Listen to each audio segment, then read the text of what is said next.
El cor pulmonar crónico se presenta como una respuesta del corazón, como una alteración del corazón del lado derecho, una alteración anatómica, fisiopatológica y patológica del ventrículo derecho y de la aurícula derecha hacia una enfermedad pulmonar crónica. Cualquier enfermedad pulmonar crónica, ya sea cualquiera de estas enfermedades pulmonares crónicas, EPOC, bronquitis, bronquiectasias, asma crónico, silicosis, TEP crónico, fibrosis pulmonar, cualquiera de estas enfermedades pulmonares crónicas van a producir como respuesta en la circulación arterial pulmonar un fenómeno de vasoconstricción arterial pulmonar. Van a producir un aumento de la resistencia vascular pulmonar y se va a generar una hipertensión arterial pulmonar. Esa hipertensión arterial pulmonar, si es crónica, va a repercutir sobre la función del ventrículo derecho. El ventrículo derecho, en condiciones normales, tiene una pared muscular delgada, porque la presión en la arteria pulmonar en nosotros que vivimos aquí en Cochabamba es alrededor de 25-30 milímetros de mercurio, la presión sistólica en la pulmonar, en la arteria pulmonar. Mientras que si una persona tiene enfermedades pulmonares crónicas, esa presión en la arteria pulmonar, cuando supera los 40 milímetros de mercurio y se hace en forma crónica persistente, se va a llamar hipertensión arterial pulmonar crónica. Y ese aumento de la presión hace que el ventrículo derecho tenga que hipertrofiarse y dilatarse, cambiar en su anatomía hacia una hipertrofia y dilatación, y obviamente por ende también la aurícula derecha. O sea, el hecho de que la aurícula derecha y el ventrículo derecho se hipertrofia y se dilate en respuesta a una enfermedad pulmonar crónica es lo que se llama cor pulmonar crónico, que puede estar compensado sin signos de insuficiencia cardíaca o descompensado con signos de insuficiencia cardíaca derecha. Tienen que aprender a distinguir lo que es la hipertensión arterial pulmonar secundario a una enfermedad pulmonar crónica de la hipertensión venocapilar pulmonar. La hipertensión venocapilar pulmonar se manifiesta en el lado venoso pulmonar, en las venas pulmonares. Y esa hipertensión venocapilar pulmonar siempre es secundario a una falla, a una patología del corazón izquierdo, una insuficiencia mitral, una disfunción sistólica, diastólica del ventrículo izquierdo, que va a producir una rémora de sangre, un aumento de la presión en la aurícula izquierda y obviamente en las venas pulmonares, en las 4 venas pulmonares que drenan en la aurícula izquierda. Eso se llama hipertensión venocapilar pulmonar. Esa hipertensión venocapilar pulmonar puede también transmitirse hasta la arteria pulmonar, pero eso no se llama cor pulmonar, se llama hipertensión venocapilar pulmonar secundario a la patología cardíaca. El cor pulmonar se produce por hipertensión arterial pulmonar secundario a una patología pulmonar crónica, a patologías pulmonares crónicas, y afecta exclusivamente al corazón derecho, al ventrículo derecho y a la aurícula derecha. Indudablemente, todas estas patologías crónicas, cuando tienen episodios recurrentes de infecciones, de insuficiencia respiratoria con agudizaciones, hace que durante estos episodios la hipertensión aumente mucho más y deteriore a la persona. O sea, una persona puede estar con su hipertensión pulmonar crónica compensada, con su cor pulmonar crónico compensado, y de repente tiene una infección viral, un EPOC tiene infección viral, bacteriano, y empieza a descompensarse su cor pulmonar. Sus pies empiezan a hincharse y desarrolla falla cardíaca derecha. Todos estos factores que van a empeorar la patología pulmonar crónica de estas personas, también van a deteriorar la función del ventrículo derecho, porque durante estos episodios de descompensación, la presión en la arteria pulmonar aumenta más todavía. Los signos de estas patologías pulmonares se entremezclan, se mezclan. Son signos que van a estar dados por la hipoxemia, la hipercapnia crónica, o cuán agudos, cuánto deterioro existe en la hipoxemia. Son signos neurológicos asociados a desorientación, disminución de la capacidad intelectual, alteración de la conciencia, temblor, fasciculaciones. Son personas que no pueden dormir en la noche, que durante el día están durmiendo. Y si tiene signos de insuficiencia cardíaca derecha, entonces decimos tiene un cor pulmonar crónico descompensado. Hay que diferenciar el cor pulmonar agudo. El cor pulmonar agudo se da sobre todo en el tromboembolismo pulmonar, casi exclusivamente en el tromboembolismo pulmonar. El tromboembolismo pulmonar de alto riesgo, el tromboembolismo pulmonar mayor, hace que se obstruya una arteria pulmonar grande y eso súbitamente produce un aumento de la resistencia y de la presión en la arteria pulmonar. Y eso puede conducir incluso a la muerte súbita, porque el ventrículo derecho no tiene la capacidad en ese momento de bombear sangre contra unas presiones elevadas en forma súbita por el tromboembolismo. Mientras que en el cor pulmonar crónico, el ventrículo derecho ha tenido tiempo para hipertrofiarse, dilatarse y se ha adaptado al aumento de la presión pulmonar en los años que ese paciente adolece de EPOC o que adolece de silicosis o de fibrosis o de unas secuelas cicatrizales de tuberculosis. Pero si ese paciente se descompensa con signos de insuficiencia cardíaca derecha, entonces yo digo que ese paciente tiene un cor pulmonar crónico descompensado, con taquicardia, con arritmia, con hipertensión arterial, con datos de insuficiencia cardíaca derecha, ingurgitación yugular, hepatomegalia, ascitis, distensión abdominal, edema de miembros inferiores y oliguria. O sea, todos datos de insuficiencia cardíaca derecha. Obviamente a esto también se asocia la insuficiencia respiratoria, porque estos pacientes no solamente tienen cor pulmonar, sino que también al mismo tiempo están teniendo su patología respiratoria. La patología respiratoria, los síntomas respiratorios de cada una de las enfermedades que puedan tener. Indudablemente, en el cor pulmonar hay que valorar la gasometría, también los cambios en el nivel de PCO2, el PO2, si hay acidosis respiratoria. En una radiografía de tórax tengo que buscar los signos de enfermedad pulmonar crónica, signos de EPOC o silicosis o fibrosis, o signos de un fibrotórax, un tórax con secuelas de fibrosis, de tuberculosis. Voy a buscar signos de insuficiencia cardíaca con cardiomegalia, líneas de Kerley, derrame pleural. Voy a buscar signos de hipertensión arterial pulmonar. En la radiografía de tórax, esos signos, sobre todo, es un aumento del diámetro de la arteria pulmonar sobre el campo pulmonar derecho. El diámetro de esa arteria pulmonar, si está más de 16, 18 milímetros, hace que yo pueda decir que radiológicamente esa arteria pulmonar está crecida y es un signo radiológico de hipertensión de la arteria pulmonar, cuando el diámetro de la arteria pulmonar es más de 18 milímetros.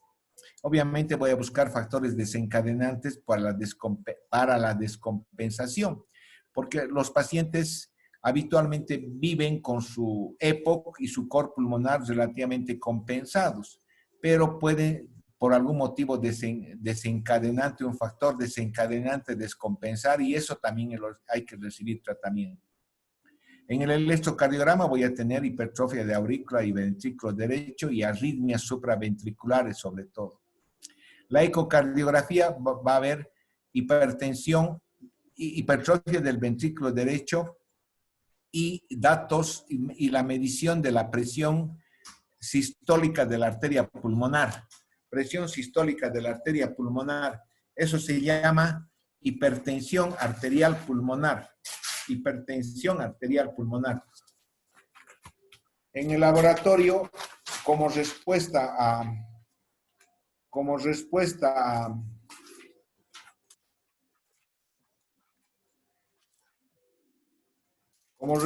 la hipoxemia crónica, siempre ustedes tienen que buscar poliglobulia.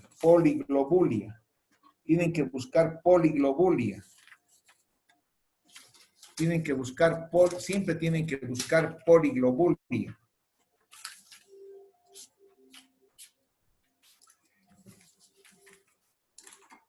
Como respuesta a la insuficiencia respiratoria crónica, siempre va a haber poliglobulia.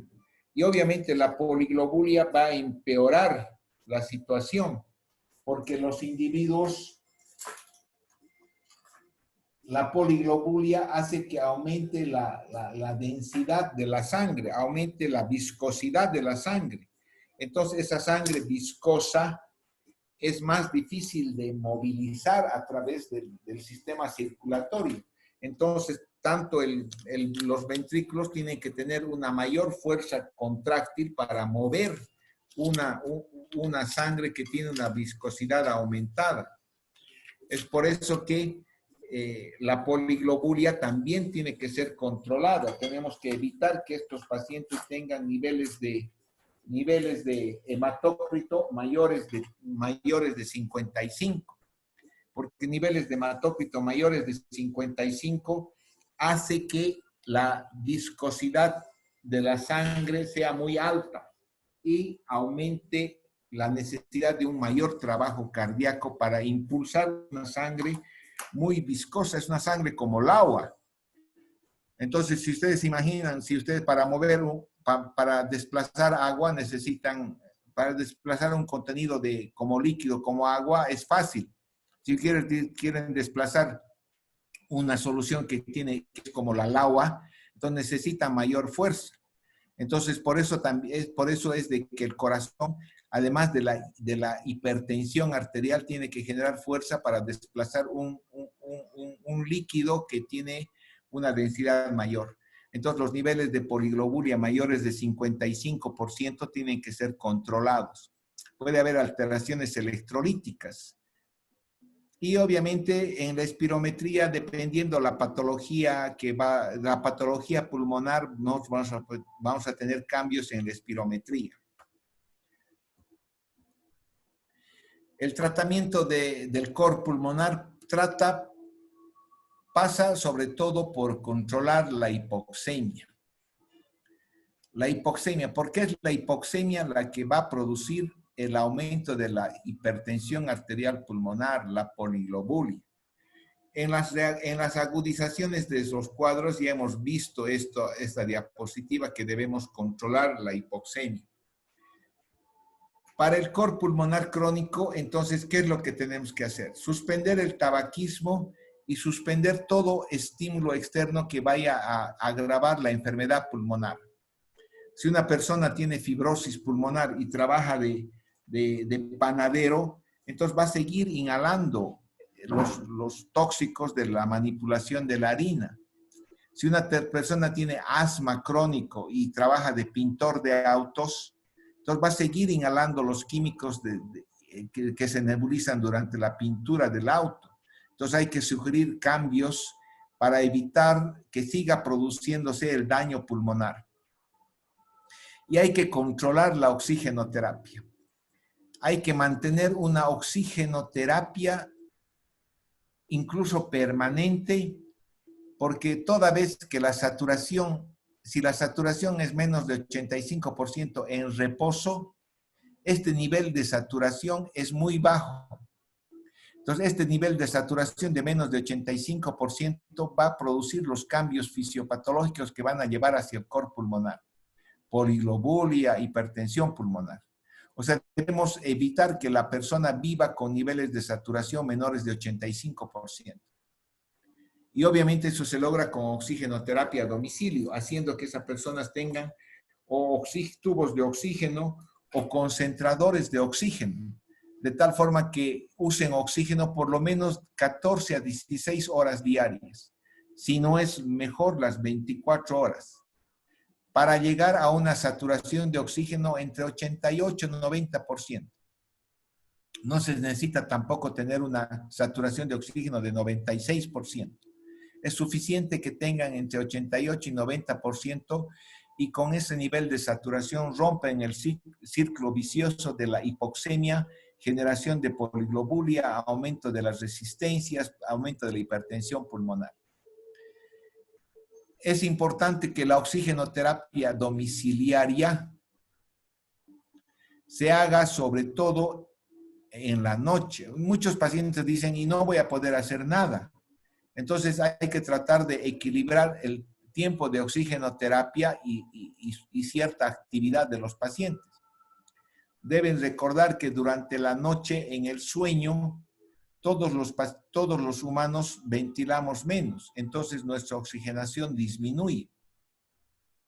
En los pacientes pulmonares crónicos por cualquier enfermedad pulmonar crónica, ese deterioro de la oxigenación durante el sueño se hace más acentuado.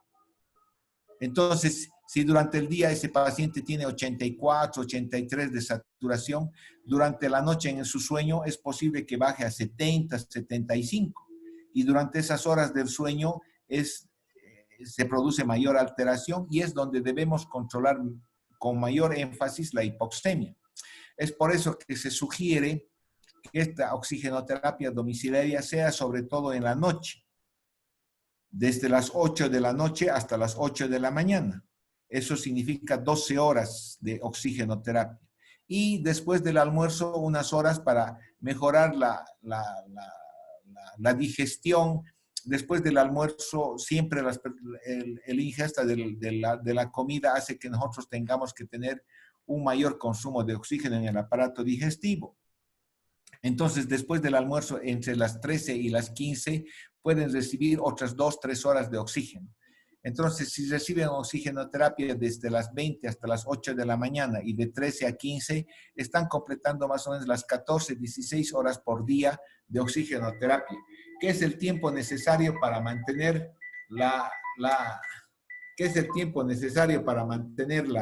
Un momento, por favor. Hola. Sí, estoy haciendo clase. ¿Con quién hablo? Ya sabes, estoy trabajando haciendo clases por Zoom, así que voy a tener que llamarle yo dentro de una hora, por favor.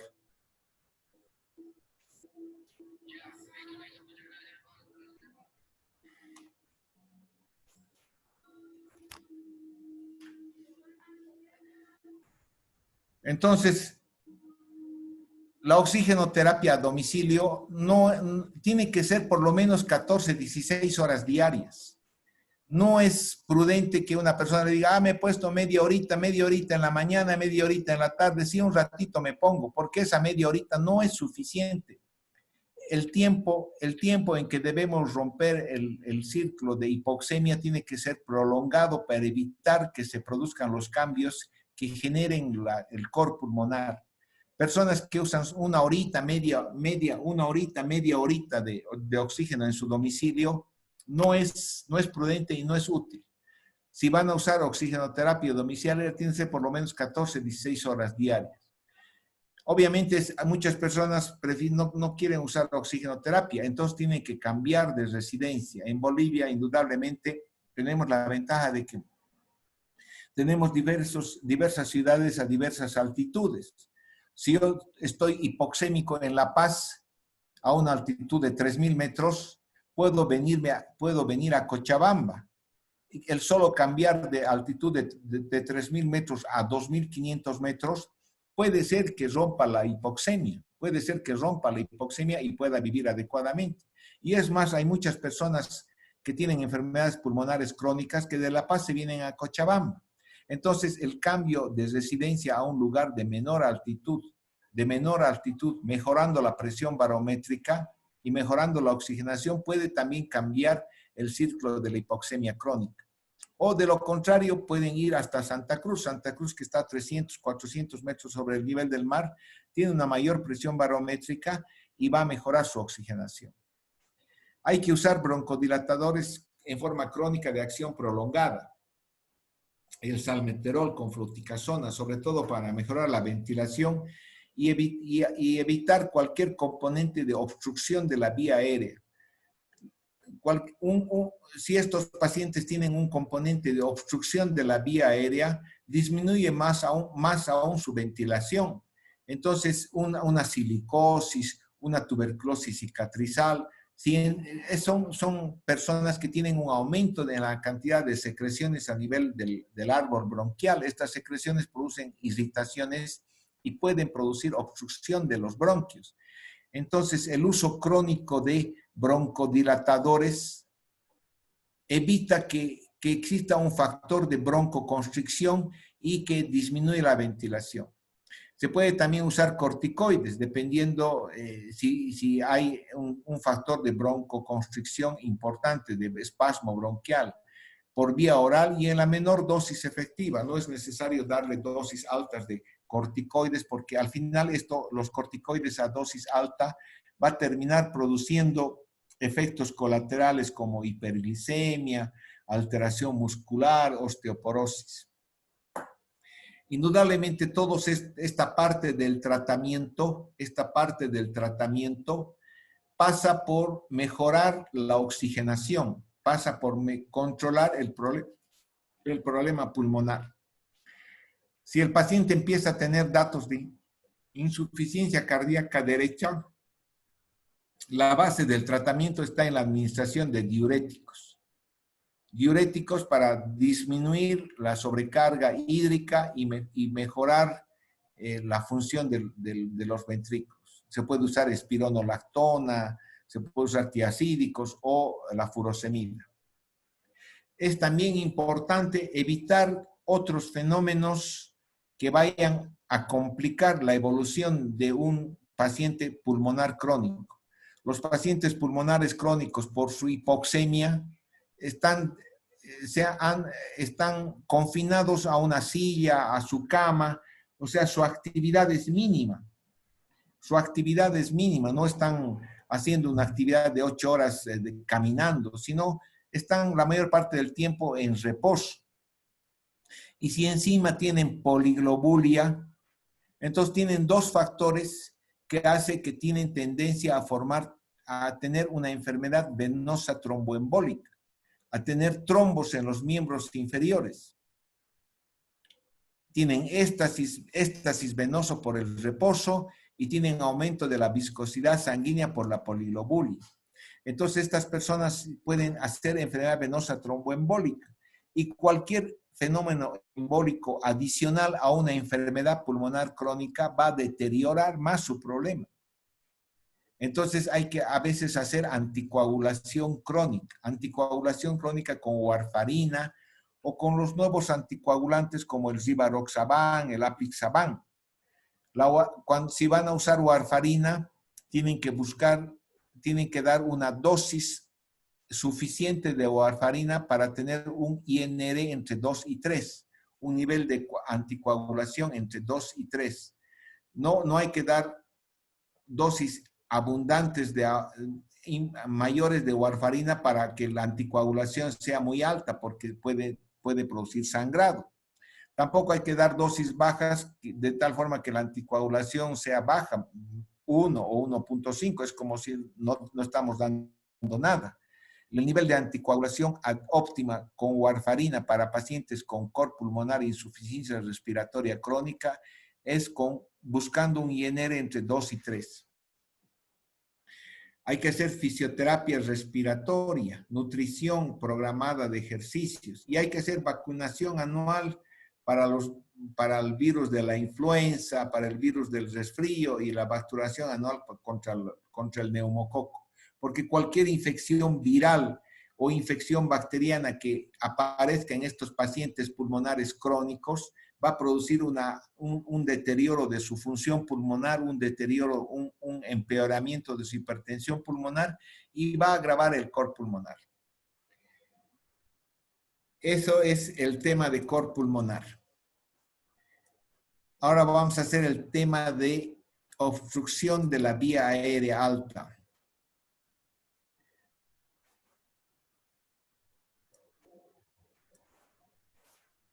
¿Están viendo? Hola, ¿están viendo? Sí, doctor. Sí, doc. ¿Están dormidos? Sí, se ve, Tómense doctor. un café entonces. ¿Están en su casa o dónde están? ¿Hay 2 personas nomás? No, doctor, estamos viendo. ¿Son 10? Mucha, qué hartos. Obstrucción de la vía aérea superior. La vía aérea superior anatómicamente puede tener 3 lugares, la región supraglótica, la región glótica y la región subglótica o traqueal. La vía aérea es la vía de conducción del aire hasta llegar a los bronquios terminales, ¿no? Se divide en la región glótica, donde están las cuerdas vocales verdaderas y falsas. Por encima de la región glótica está la región supraglótica. Ahí está la orofaringe, la nasofaringe, la hipofaringe. Toda esa zona antes de llegar a las cuerdas vocales. Y por debajo de las cuerdas vocales está la región subglótica o la tráquea, o la región traqueal, porque debajo de las cuerdas vocales ya empieza la tráquea. Esta obstrucción de la vía aérea superior puede producirse a estos 3 niveles, habitualmente por procesos infecciosos en la región supraglótica, por procesos infecciosos, el croup, la supraglotitis, la epiglotitis, absceso de cuello, por procesos de angioedema anafiláctico, por tumores, por cuerpo extraño. En la región glótica, la parálisis de las cuerdas vocales es muy frecuente, el tumor y el cuerpo extraño también. Y en la región subglótica también el cuerpo extraño, la estenosis subglótica y los tumores. Entonces son procesos infecciosos, tumores y cuerpos extraños los cuales pueden producir una obstrucción a nivel de la región supraglótica, glótica o subglótica. Esta obstrucción suele ser aguda, sobre todo en los niños, por procesos infecciosos, la faringoamigdalitis, laringotraqueitis, epiglotitis aguda. O edemas no infecciosos de la laringe, como la inhalación de gases irritantes, tóxicos, quemaduras. O el edema angioneurótico del angioedema en casos anafilácticos.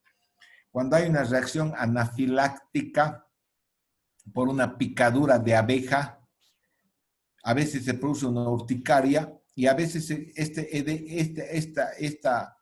edema, esta reacción anafiláctica llega a comprometer la vía aérea superior y produce un edema angioneurótico de la región supraglótica y produce una obstrucción de la vía aérea superior. La obstrucción crónica sobre todo se da en circunstancias de estenosis cicatrizales, secuelas de lesiones por quemadura, tumores primarios de la laringe, papiloma, carcinomas escamosos, tumores traqueales primarios que son raros, infecciones crónicas como el granuloma tuberculoso de las cuerdas vocales, la hipertrofia severa de las amígdalas, parálisis de una cuerda vocal, porque la parálisis de las 2 cuerdas vocales suele producir una obstrucción aguda, disfunción de los músculos respiratorios, traqueomalacia, una alteración en los cartílagos de la tráquea que hace que estos cartílagos pierdan su soporte cartilaginoso duro y se hagan blandos. Se hacen tan blandos, es un tejido tan blando que durante la inspiración se colapsa. La policondritis recidivante. El croup es una infección supraglótica producida por virus de la parainfluenza, sobre todo en los niños, que se inicia a veces en la noche, con una tos perruna, ronquera, con estridor inspiratorio. Tienen que recordar que toda obstrucción de la vía aérea superior extratorácica significa que está por encima del cartílago de la horquilla supraesternal, todo lo que está en el cuello, se obstruye durante la inspiración, o sea, produce un ruido durante la inspiración. Obviamente, este estridor inspiratorio es característico de una obstrucción de la vía aérea superior. Y obviamente el paciente puede tener signos de insuficiencia respiratoria. Esto van a ver con mayor detalle cuando estén haciendo pediatría. El tratamiento es con corticoides por vía oral o inhalatoria, sobre todo la dexametasona, nebulizaciones o inyección de adrenalina y a veces las nebulizaciones con aire frío. La epiglotitis, supraglotitis, infecciones por la Haemophilus influenza tipo B, tiene más o menos lo mismo: disnea, estridor inspiratorio, disfagia, dolor de garganta. En el examen de la boca se puede ver edema de la epiglotis o de los pliegues aritano-epiglóticos. Nuevamente estridor inspiratorio y datos de insuficiencia respiratoria. El tratamiento más o menos sigue siendo lo mismo, solamente que aquí hay que dar antibióticos para la influenza, amoxicilina, ampicilina, corticoides, nebulización con adrenalina. La angina de Ludwig. Esta es una situación grave porque significa que es una infección polimicrobiana de los espacios sublingual y submentoniano, que habitualmente se produce después de que has ido al dentista y el dentista te ha sacado una muela y se ha producido como complicación una infección, una periodontitis, una infección dental, una infección asociada con una extracción dentaria. Estas infecciones dentales son muy frecuentes porque los bolivianos no tienen la costumbre de lavarse los dientes y van al dentista cuando sus dientes están cayendo como granos de maíz. Entonces, esto van a ver frecuentemente, infecciones dentales que van a producir obstrucción de la vía aérea porque toda la base de la lengua, todo el espacio submentoniano se inflama. Puede ser también por un absceso periamigdaliano o parafaringeo. Hay una induración de la región submandibular con datos de celulitis. La piel está roja, caliente en la región del cuello, por debajo del maxilar inferior. Hay hinchazón del piso de la boca que desplaza hacia atrás la lengua. Y esto produce la obstrucción de la orofaringe y la parte de la supraglotis y los datos de insuficiencia respiratoria. Esta es una relativa emergencia, porque cuando ustedes ven una de estas personas así, esas personas tienen que acudir al médico porque no solamente es suficiente a veces la amoxicilina que le da el odontólogo. Tómate una amoxicilina, me ha sacado los dientes, se está hinchando mi cara. Se está hinchando mi cara. Ah, sí, tómate una amoxicilina. Y después la amoxicilina no es suficiente y el individuo está con obstrucción de la vía aérea superior y va de emergencia al hospital. Hay que asegurar la vía aérea y hay que hacer un drenaje quirúrgico. Hay que cortar por debajo del cuello en la región submentoniana para drenar la angina, que en realidad es un absceso. Es un absceso que se localiza en la región submentoniana sublingual. Indudablemente hay que dar antibióticos de amplio espectro porque es una infección polimicrobiana. No solamente es los anaerobios que existen en la boca, sino también aparecen gram negativos. Hay que dar un esquema combinado de antibióticos, a veces para anaerobios y gram negativos. Y a veces cuando ya está con cobertura antibiótico, se da corticoides para disminuir ese hinchazón, ese proceso inflamatorio del piso de la boca. El angioedema es un edema raro que se produce sobre todo en personas que usan el enalapril, la IEC. Hay una disminución del catabolismo de las bradiquininas con hinchazón, induración del piso de la boca y la orofaringe. Es lo mismo que el anterior que puso obstrucción de la vía aérea. Esto es raro, pero es algo que deben saber porque Muchas personas usan inhibidores de la enzima convertidora de la angiotensina, que se usa como tratamiento frecuente de la hipertensión arterial. Estos pacientes, algunos de estos pacientes tienen una alteración del metabolismo de la bradiquinina y la quinina, y estos hacen lo que se llama angioedema. Hay que asegurar la vía aérea, hay que hacer intubación. A veces cuando se detecta esta situación hay que dar antagonistas de los receptores de la bradiquinina como el icatibán, adrenalina, corticoides. Y obviamente si detectas que hace esa reacción al uso del enalapril, hay que cambiar el antihipertensivo y decirle que no tome nunca más enalapril. La parálisis de las cuerdas vocales. Es una lesión de ambos nervios laríngeos recurrentes. Cuando hablamos de parálisis, hablamos de ambas cuerdas vocales, porque puede haber parálisis de una cuerda vocal.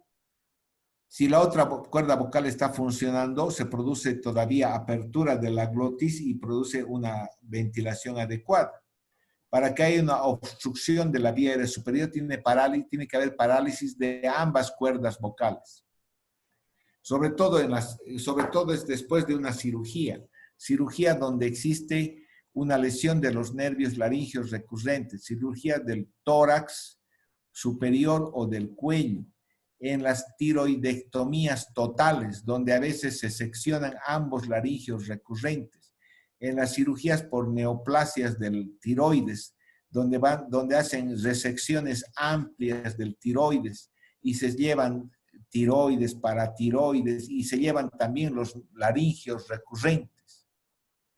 Entonces es frecuente en el posoperatorio de tiroidectomías. Puede haber infiltraciones tumorales o la intubación prolongada también daña las cuerdas vocales. Lo primero que se ve en estos pacientes es que no hablan, ¿no? Tienen afonía, disfonía, tienen estridor inspiratorio y la obstrucción de la vía aérea con signos de insuficiencia respiratoria. En estos casos, aunque le des corticoides, le des antibiótico, no sirve. Hay que asegurar la vía aérea, hay que hacer intubación. Y si esa parálisis obviamente se valora que es persistente porque hay una lesión, sección de los laríngeos recurrentes, es posible que esos pacientes terminen con traqueotomía, con cricotomía permanente. La estenosis glótica o subglótica, ya más abajo, de la glotis para abajo, se asocia a una intubación prolongada y traumática. Pacientes que han estado en terapia intensiva durante un mes, 2 meses y tienen intubación prolongada.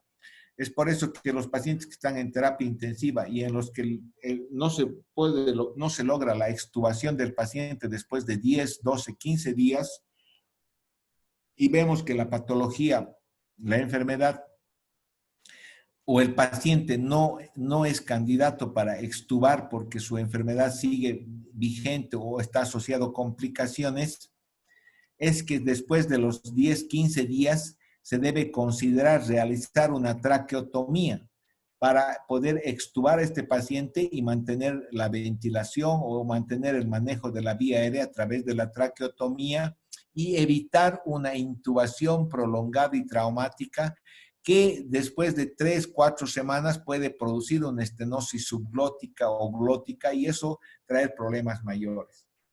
La poliangiitis granulomatosa, la policondritis recurrente. El estridor puede ser inspiratorio o expiratorio.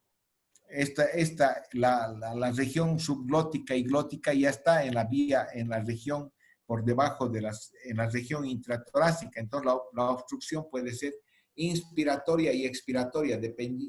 Empieza a nivel expiratorio, pero si la obstrucción es severa, puede ser en las 2 fases de la respiración. Y la obstrucción de la vía aérea, pues datos de insuficiencia respiratoria. Hay que hacer broncoscopía, laringoscopía para valorar la extensión de la estenosis, para valorar cuán grave es la estenosis, si permite el pasaje del broncoscopio o el lumen de la estenosis es menos de 5 milímetros, o si permite el pasaje del broncoscopio, o la distancia, el tamaño de la estenosis es más de 2, 3 centímetros, lo que equivale a 2, 3 cartílagos, porque eso es importante para saber cuán largo es la estenosis. El tratamiento hay que hacer dilatación de la vía aérea desde la región de la estenosis con balón, se puede infiltrar con corticoides, mitomicina a la zona de la estenosis, o se hace resección de los cartílagos de la zona estenosada con una anastomosis terminal de la tráquea, o se colocan stents para poder mantener abierto este lugar de la estenosis, sobre todo cuando la estenosis es anular, es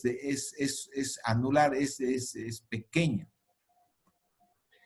Las lesiones por inhalación se dan en aquellos pacientes quemados que han estado en un espacio cerrado y han inhalado el humo. Las quemaduras en espacios cerrados, en cuartos cerrados con inhalación de humo pueden producir una lesión de la vía aérea. Van a tener que sospechar lesiones por inhalación de la vía aérea en aquellos quemados que tienen sobre todo quemadura en la cara y el cuello. Van a tener disfonía, disfagia, estridor inspiratorio, expiratorio. Van a estar quemados los pelos, las vibrisas de la nariz, los pelos de la nariz. Van a toser y van a tener un esputo con restos de hollín. Obviamente van a hacer obstrucción de la vía aérea. Hay que hacer laringoscopía y broncoscopía para valorar cuánto de edema puede haber en la vía aérea.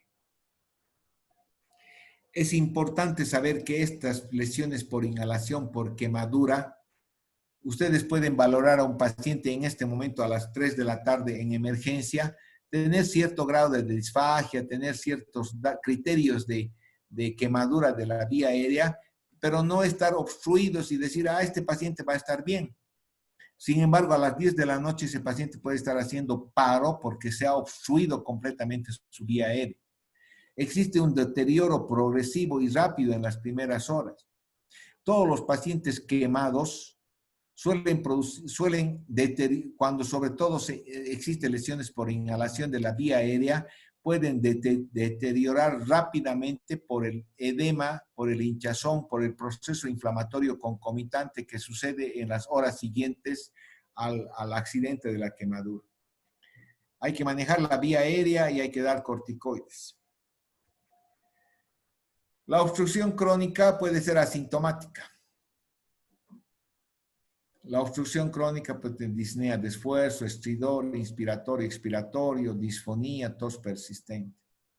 Puede incluso, hay muchas personas que viven con un cierto grado de obstrucción crónica, se han acostumbrado a eso. Sin embargo, la obstrucción aguda es una real emergencia.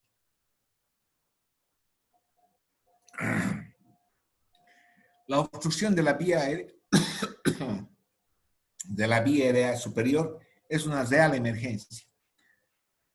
Es una real emergencia a tal punto que ustedes pueden estar comiendo en un restaurante y de repente una persona empieza a desesperarse, puede perder la conciencia, tiene un esfuerzo marcado de los músculos accesorios, hace un esfuerzo respiratorio, no puede hablar y lo que se señala es el cuello. Y de repente se ha atorado con un pedazo de carne y tiene un cuerpo extraño en la vía aérea superior.